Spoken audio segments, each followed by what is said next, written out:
Hello friends, आज मी इथं आवळ्यांचा मुरंबा बनवणार आहे।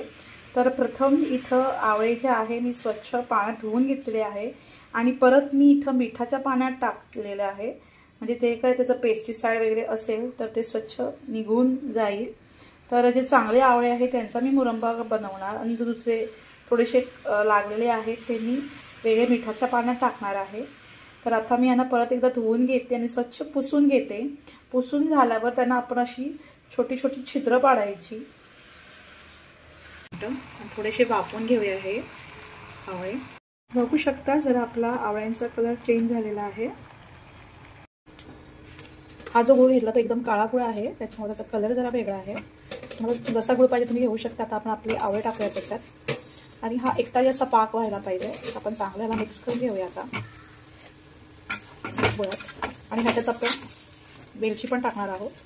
तर अगोदर ह्याला आपण मिक्स करून घेऊया आणि चांगलं झाकून घेऊया, म्हणजे तो पाक उतरायला पाहिजे।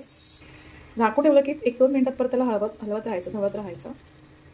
मला साखर पाहिजे तर साखर घालू शकता, पण साखरेऐवजी गुळ घालायचं शक्यतो। आणि आपण ही वेलची टाकणार आहोत जेणेकरून त्याला चांगला फ्लेवर येईल। मला गोड पाहिजे तुम्ही घेऊ शकता। तर आपला मुरंबा एकदम तयार आहे।